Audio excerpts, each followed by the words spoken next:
The silence of deep space pressed against the hull of the research cutter. Astraeus, like a living thing, heavy and suffocating. Commander Erin Kale floated in the cramped command module, her breath creating small clouds of vapor in the increasingly cold air. The ship's life support systems hummed weakly, a dying mechanical heartbeat that reminded her with every labored cycle that she had 12 days left to live. Through the cracked viewport, the scarred landscape of the deep space sector stretched endlessly in all directions. Quantum rifts flickered like wounds in reality itself, their edges shimmering with colors that had no names. This was the forgotten frontier, the region beyond Union patrols, where space itself seemed broken. 50 years had passed since the Galactic Union had retreated from this sector, declaring it too dangerous for regular operations. Now, Erin understood why. She pressed her palm against the cold metal of her command chair, feeling the vibrations of the damaged ship struggling to maintain basic functions. The memory of the rift storm played over and over in her mind, like a broken recording. Her crew of 12, some of the finest scientists and explorers in the Union, had been studying quantum anomalies when the storm hit. Reality had twisted around them, space folding in impossible ways. When the distortion cleared, she was alone. "Iris," she called to the ship's artificial intelligence, her voice hoarse from rationing water. "Status report." The AI's calm synthetic voice filled the quiet command module. "Life support at 25% efficiency, Commander. Atmospheric processors offline. Communications array 70% damaged. Hull integrity compromised in sections 4 through 7. Erin closed her eyes, running through the calculations she had performed dozens of times already. Even with strict rationing, the oxygen recyclers couldn't sustain her for more than 12 days. The heating system was failing, and the temperature dropped another degree every hour. Most critically, the main engines were completely offline, leaving her drifting helplessly through a region of space where rescue was not just unlikely, it was impossible. "Any response to our distress beacon?" she asked, though she already knew the answer. "Negative, Commander. No vessels detected within sensor range." She had been sending the beacon for 6 days, now burning precious power reserves to broadcast their location into the void. Union protocol dictated that she should conserve power for life support. But what was the point of extending her life by a few hours, if no one would ever find her? The nearest Union outpost was 3 weeks away at maximum warp, and no one even knew the Astraeus was missing. Their mission had been classified, their departure unannounced. Erin pushed herself away from the command chair and drifted toward the viewport. The quantum rifts pulsed with ethereal light, beautiful and terrifying. Some appeared as tears in space itself, revealing glimpses of other dimensions where different laws of physics applied. Others manifested as swirling vortexes of energy that could tear apart any ship unfortunate enough to come too close. The storm that destroyed her crew had emerged from one of these rifts, without warning, a cosmic predator that fed on matter and energy. She had been studying these phenomena for 3 years, part of a secret Union research initiative, to understand and potentially harness the power of quantum rifts. The official reports claimed the rifts were natural anomalies, but Erin had begun to suspect otherwise. The patterns were too complex, too purposeful. It was as if something was manipulating space itself, creating doorways between dimensions. A soft chime from Iris interrupted her brooding. "Commander, I'm detecting an anomaly." Erin spun around, her heart suddenly racing. "What kind of anomaly?" "Audio signature consistent with an artificial beacon. Signal strength is weak, but increasing." "Put it through." The command module filled with static, punctuated by a rhythmic pattern of tones. Erin listened intently, her scientific training automatically analyzing the sequence. The pattern repeated every 15 minutes, a deliberate signal that spoke of intelligent design. But what sent chills down her spine was the realization that the signal was definitely human. In origin, she recognized the standard Union emergency protocols embedded in the transmission. "Iris, can you determine the source?" "The signal appears to originate from bearing 27 Mark IV. Distance approximately 50,000 kilometers and closing." Aaron felt a surge of hope, followed immediately by skepticism. What would another human ship be doing in this abandoned sector? The Union had no authorized missions here, and civilian vessels were forbidden from entering the rift zones. Unless... Could it be a salvage operation? She wondered aloud. Possible, Commander. The signal pattern suggests a vessel equipped with standard human technology. Aaron faced a critical decision. She could continue conserving power and hope the approaching vessel would detect her passive emissions, or she could risk burning through her remaining energy reserves to activate the long-range transponder. If the ship passed without seeing her, she would have shortened her already brief survival time by several days. She thought of her crew of Dr. Sarah Chen, who had died trying to repair the hull breach, of Engineer Martinez, who had sacrificed himself to manually shut down the reactor core before it could overload. They had given their lives to save the ship and her research. She owed it to them to take the risk. Iris, prepare to activate the long-range transponder. Commander, that will reduce our power reserves by 30%. I cannot recommend this course of action. Override authorization Kale 77 Alpha. Acknowledged. Transponder active. The ship shuddered as the powerful transmitter came online, broadcasting Aaron's location and identity codes across multiple frequencies. Red warning lights bathed the command module as power levels dropped dramatically, but Aaron kept her eyes fixed on the main display.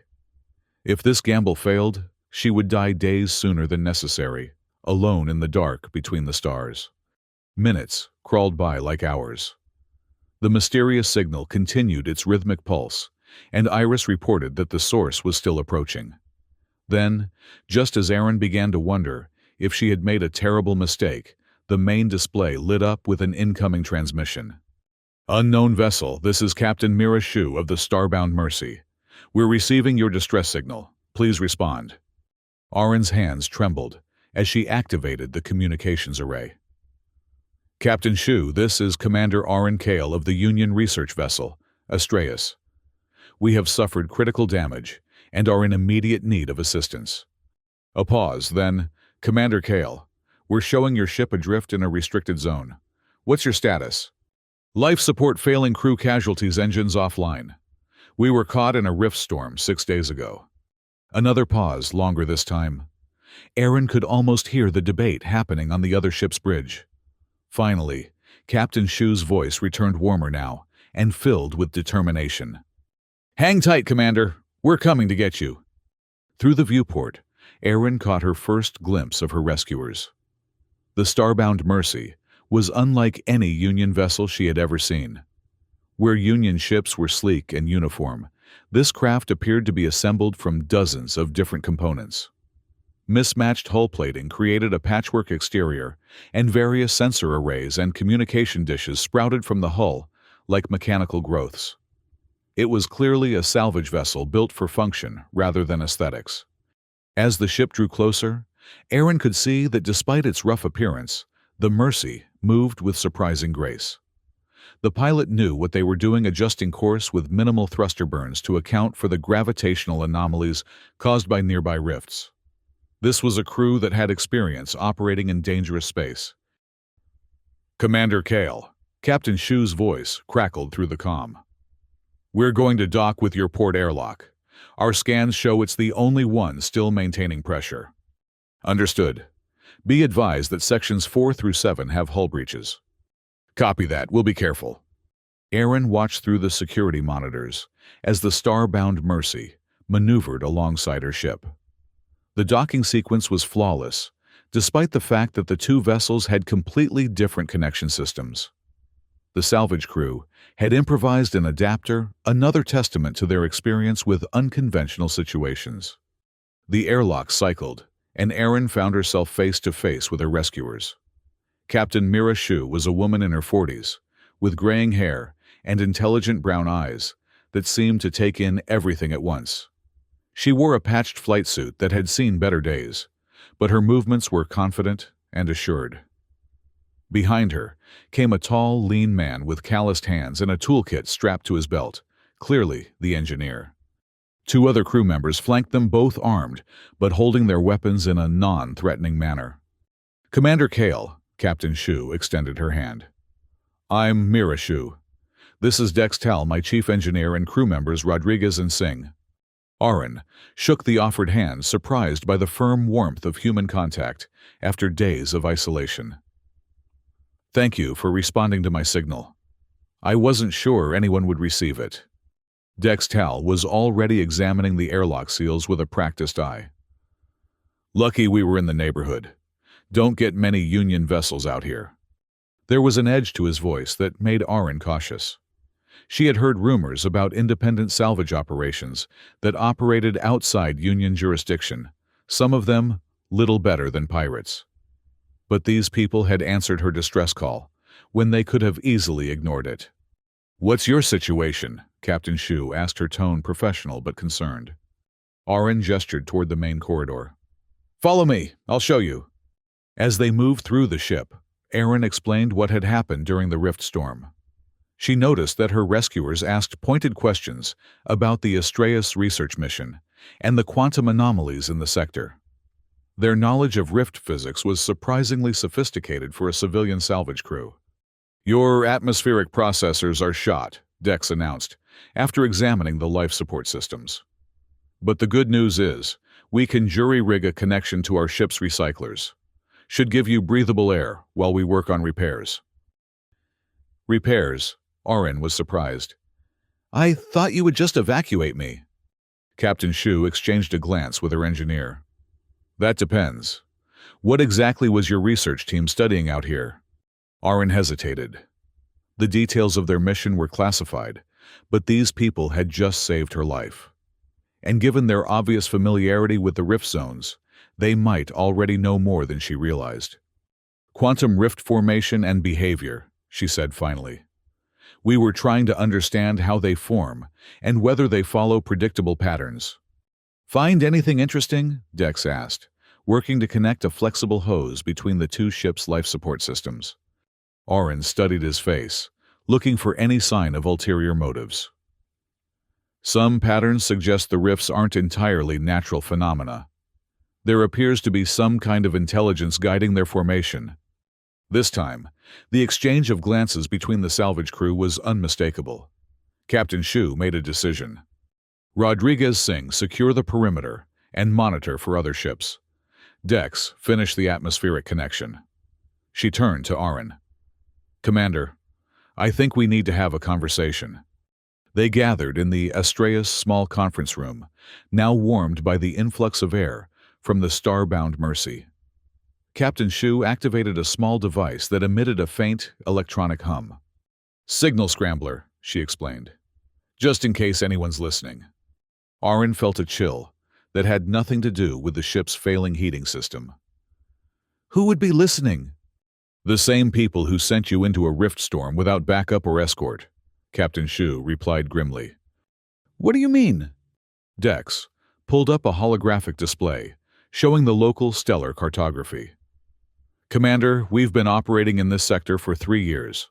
We know the rift patterns better than anyone. The storm that hit your ship didn't form naturally. It was artificially triggered." Aaron stared at the display, her scientific mind racing through the implications. "That's impossible.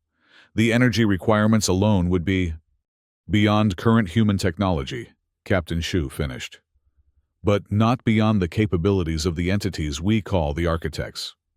"Architects?" "The intelligence behind the rifts. We've been tracking their activities for years, documenting their manipulation of space-time in this sector. What we haven't been able to figure out is why some human ships seem to be deliberately sent into their traps." Aaron felt the universe shifting around her reality, rearranging itself in ways that had nothing to do with quantum physics. "You're suggesting that my mission was a setup?" "We're not suggesting it, Commander. We're certain of it." Captain Shu's expression was sympathetic but determined. "The question is, are you willing to help us prove it?" Before Aaron could respond, Iris's voice filled the room. "Commander, I'm detecting an anomaly in my core programming." "What kind of anomaly?" "Hidden protocols that were installed after my last maintenance cycle. They appear to be designed to report our mission status to an external source." The room fell silent. Aaron felt as if the floor had dropped away beneath her feet. If Iris had been compromised, then someone in the Union hierarchy had deliberately sent the Astreus into danger. "Can you trace the protocols?" Dex asked. "Analyzing. The coding signature matches Union Intelligence Division standards, but the encryption is more sophisticated than standard operational security would require." Captain Shu leaned forward. "Commander, we need to access your research data. If the architects are working with elements inside the Union, we need to know what information they're after." Arin's training told her to refuse to protect classified information at all costs. But her crew was dead, her ship was destroyed, and apparently her own government had betrayed her. She thought of Dr. Chen's final words, urging her to complete their research no matter what happened. "Iris, transfer all research files to the Starbound Mercy's secure servers." "Commander, that information is classified." "Override authorization Kale 77 Alpha." As the data transfer began, Dex worked to trace the hidden protocols in Iris's core programming. What he found sent chills through everyone in the room. "These protocols weren't just for reporting," he announced. "They were designed to guide your ship directly into a predetermined rift formation. Your navigation system was compromised from the beginning." Arin sank into her chair, the full magnitude of the betrayal washing over her. Her crew hadn't died in an accident, they had been murdered, sacrificed for some unknown purpose by the very organization they had sworn to serve. "Why?" she whispered. Captain Shu's expression was grim. "Because the architects require specific types of quantum resonance to stabilize their dimensional gateways.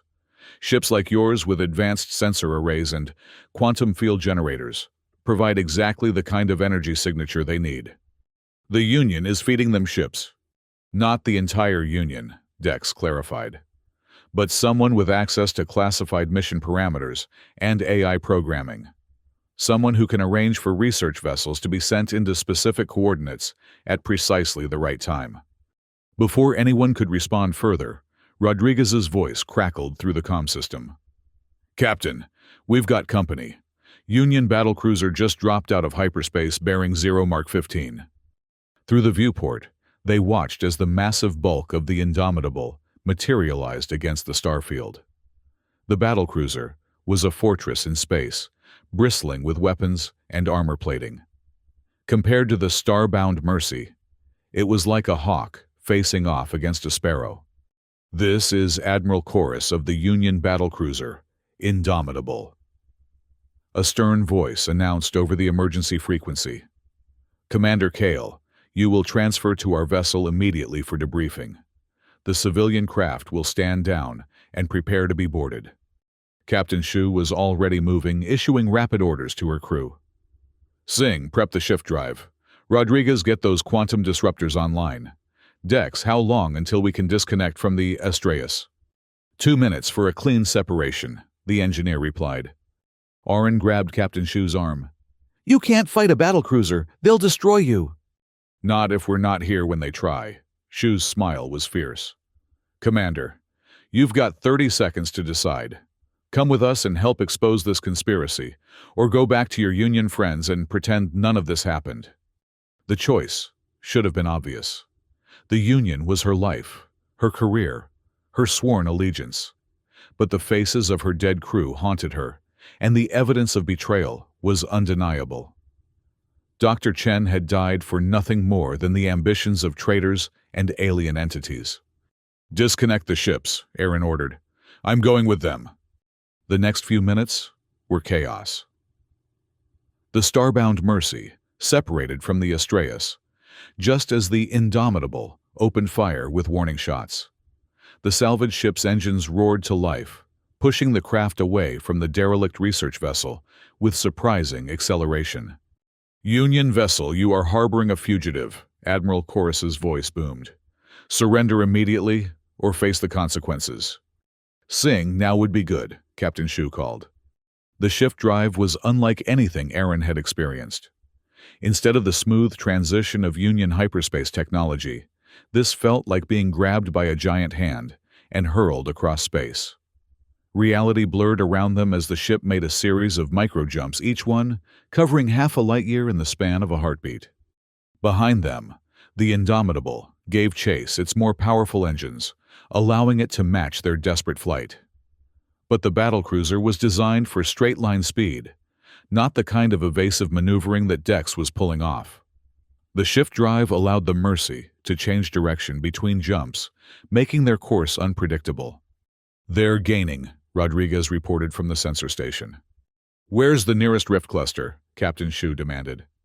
3,000 kilometers spinward," Dex replied, his hands flying over the navigation controls. "Take us in." Aaron watched in fascination and terror as they approached a formation of quantum rifts that would have been suicide to enter with Union technology. But the star-bound Mercy seemed designed for this kind of operation. Specialized shielding protected them from the worst of the spatial distortions, while modified sensors allowed them to navigate between the dimensional tiers. The Indomitable followed them into the rift field, but the larger ship was immediately at a disadvantage. Its bulk made it harder to maneuver between the spatial anomalies, and its standard shields were never designed to handle quantum distortions. "Now, Dex," Captain Shu ordered. The engineer activated what he called a quantum disruptor, a device that Aaron realized was far beyond current Union technology. A pulse of energy lanced out from the Mercy, striking one of the larger rifts and causing it to destabilize. The effect was spectacular and terrifying. The rift collapsed in on itself, creating a cascade reaction that spread to neighboring dimensional tiers. Space itself seemed to crystallize around the Indomitable, trapping the battlecruiser in a web of frozen quantum energy. But they weren't alone in the rift field.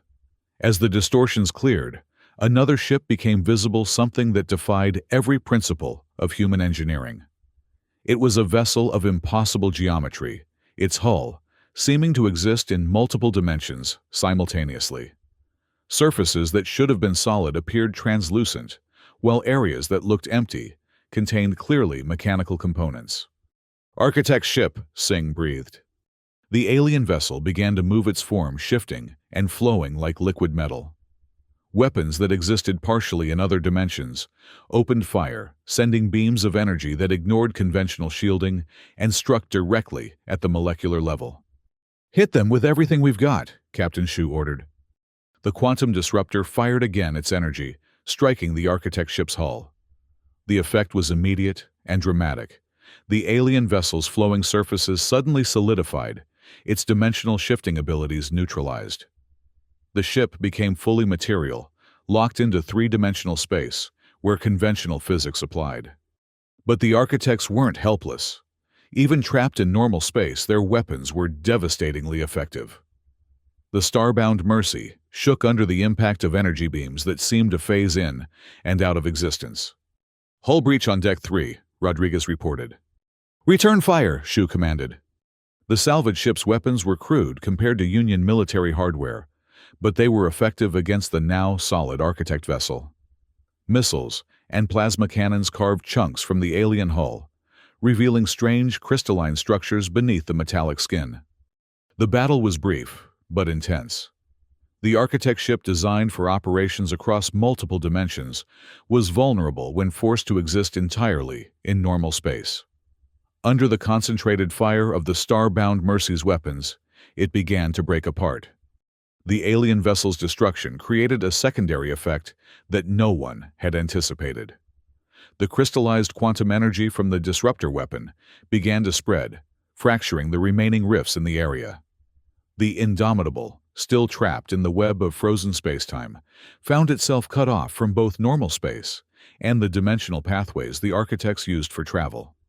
"Let's get out of here before the whole sector destabilizes," Dex advised. The starbound Mercy limped away from the battlefield, its hull scarred but intact. Behind them, the wreckage of two alien vessels drifted in a field of crystallized space-time, silent testimony to a conflict that would reshape the balance of power in the galaxy. As they made their way toward Freeport Station, Aaron worked with the crew to analyze the data they had recovered from both her research and the alien ship. What they found was even more disturbing than she had imagined. The Architects weren't just manipulating quantum rifts for their own purposes. They were preparing for a full-scale invasion. The dimensional tiers were staging areas, allowing them to move massive fleets between their realm and human space. And someone within the Union hierarchy was actively assisting them, providing target coordinates and ensuring that ships like the Astraeus would be in the right place at the right time to serve as quantum anchors for the invasion portals. "We need to get this information to someone who can act on it," Aaron said, as they reviewed the evidence. Captain Shu nodded. "That's where Freeport comes in. It's a neutral trading station, but it's also home to something the Union doesn't know about: a resistance cell, made up of beings from multiple species, who figured out what the architects are planning." "How long have you been part of this resistance?" 3 years, ever since we encountered our first architect ship. At first, we thought they were just another alien species trying to expand their territory. But when we realized they were working with elements inside the Union, we knew we had to act. Freeport Station appeared on their screens after 2 days of travel through hyperspace. The station was a massive structure, built inside a hollowed-out asteroid, its docking bays and habitat modules carved directly from the rock. Ships from dozens of different species clustered around the station, like flowers around a hive, trading everything from raw materials to exotic technologies. As they docked, Aaron felt a strange mixture of fear and excitement. For the first time in her adult life, she was operating outside the Union's authority. The rules and regulations that had governed her every action since joining the service no longer applied.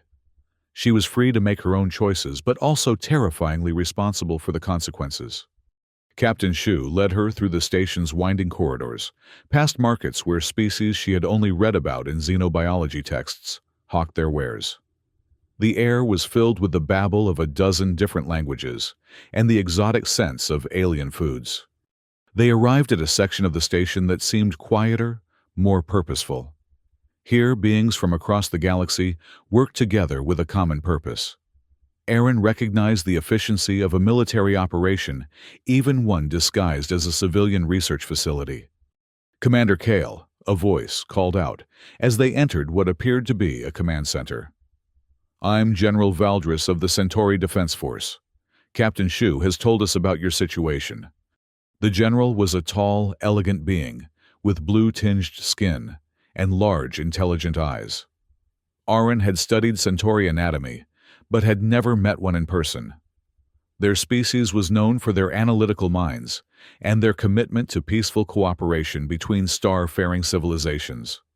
"General," Aaron replied, uncertain of the proper protocol for addressing a non-Union officer. "Please, just Valdris. We don't stand on ceremony here." The Centauri gestured toward a holographic display that showed a 3-dimensional map of the galaxy. "Show us what you've discovered." For the next several hours, Aaron presented her research on quantum rift formation and the evidence of architect manipulation. The assembled resistance members listened with growing concern as she detailed the Union's unwitting and sometimes willing cooperation with the invasion plans. "The architects need specific quantum resonance signatures to stabilize their large-scale portals," she explained. "Ships like the Astraeus, with advanced sensor arrays and field generators, provide exactly what they need, but they also require precise timing and positioning, which someone in Union intelligence is providing," added Captain Shu. Valdris studied the data with the analytical precision of his species. "This explains the pattern we've been observing. Over the past 5 years, we've documented 17 Union vessels that have disappeared in rift zones under suspicious circumstances." 17. Aaron felt sick. That meant potentially hundreds of crew members had been sacrificed for the architects' invasion plans. "The good news," said Dr. Yenna Tor, a Vulasan xenobiologist who had been studying architect technology, "is that your quantum disruptor weapon proved highly effective against their dimensional shifting abilities. If we can replicate and deploy this technology on a larger scale, we might be able to level the playing field." Dex, who had been quietly listening to the technical discussion, cleared his throat. "The disruptor was based on research we salvaged from a Union black site 3 months ago. Apparently, some scientists figured out how to weaponize quantum crystallization before their project was shut down. Shut down by whom? Aaron asked. Admiral Chorus, Captain Shu replied grimly. The same man who tried to capture you. The pieces of the conspiracy were falling into place. Admiral Chorus wasn't just following orders, he was actively suppressing Union research that could threaten the Architect invasion plans. Which meant the conspiracy went right to the top of the military hierarchy. We need to expose this publicly, Aaron declared.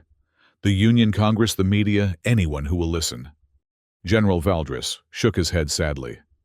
Commander, the Architects have been planning this invasion for decades. They've had time to place agents throughout the Union government. Any evidence we present will be dismissed as terrorist propaganda or alien disinformation. Then, what do you suggest? We fight, said Captain Shu simply. We build our own fleet, recruit more ships and crews, and we prepare for the war that's coming, whether the Union wants to acknowledge it or not. Aaron looked around the command center, taking in the faces of beings from a dozen different worlds, who had come together to resist an invasion that their own governments couldn't or wouldn't see. These people were risking everything, based on evidence that the established authorities would never accept. But the evidence was undeniable. Her crew was dead because of this conspiracy. How many others would die if she did nothing? What do you need me to do? She asked. Over the following weeks, Aaron threw herself into the Resistance's work with the same dedication she had once applied to Union research. Her expertise in quantum physics proved invaluable in developing countermeasures against Architect technology, while her knowledge of Union protocols helped the Resistance anticipate and avoid government interdiction efforts. The work was dangerous and often thankless. They operated in the shadows, gathering intelligence and resources, while staying ahead of Union security forces. Every day brought new reports of ships disappearing in rift zones, of mysterious accidents that eliminated key researchers, of promising technologies being classified and buried. But there were victories too. The quantum disruptor technology was successfully reverse-engineered and installed on a growing fleet of resistance vessels. Intelligence networks were established throughout Union space, providing early warning of Architect activities. Most importantly, more and more people were beginning to see the truth behind the official explanations. 3 months after her rescue, Aaron stood on the observation deck of Freeport Station, looking out at the stars. The view was very different from what she had seen through the viewport of the dying Astreus. Then, she had been alone, abandoned, facing certain death in the cold emptiness of space. Now, she was part of something larger than herself, a movement that spanned species and star systems. Captain Shu joined her at the viewport, following her gaze toward the distant glow of a quantum rift. Any regrets? The salvage captain asked. Aaron considered the question seriously. She had given up everything: her career, her identity, her comfortable place in the Union hierarchy. She was now officially a fugitive, wanted for treason and theft of classified information. But she was also truly alive for the first time in years, fighting for something that mattered more than regulations and protocol. No, she said finally. The Union I swore to serve doesn't exist anymore, if it ever did. These people, this cause, this is worth fighting for. Through the viewport, she could see the running lights of ships from across the galaxy, all united in their determination to preserve freedom and resist tyranny. Among them was the starbound Mercy, its patchwork hull now bearing the scars of a dozen battles against Architect forces. What's our next mission? Aaron asked. Captain Shu smiled, the expression fierce and determined. We've located another Union research facility that's about to suffer a convenient accident. Time to go rescue some more scientists. As they walked back toward the docking bays, Aaron felt a sense of purpose she had never experienced during her years of Union service. She was no longer just following orders or conducting research in isolation. She was part of a community, a family of rebels and outcasts, who had chosen to stand against an invasion that threatened all sentient life in the galaxy. The war against the Architects was just beginning, and the battles ahead would be harder than anything they had faced so far. But Aaron no longer felt abandoned or alone. She had found her place among the stars, and she was ready to fight for it. Behind them, the quantum rifts pulsed with alien light doorways to an invasion that threatened to consume everything they held dear. But in the darkness between the stars, a new kind of beacon was shining, the light of resistance, hope, and the unbreakable human spirit that refused to surrender to tyranny. The galaxy would never be the same, and neither would Commander Erin Kale. She had been abandoned in deep space, left to die by those she trusted most. But in her darkest hour, a human ship had answered her call, and in doing so had awakened something that would shake the foundations of known space. The resistance was growing, one rescued soul at a time, one shared truth at a time, one act of defiance at a time. And at the center of it all was a woman who had learned that sometimes being truly human meant being willing to stand against your own species when they lost their way. The stars beckoned, vast and full of possibilities. And Erin Kale, no longer a Union commander, but something far more important, a guardian of freedom, was ready to answer their call.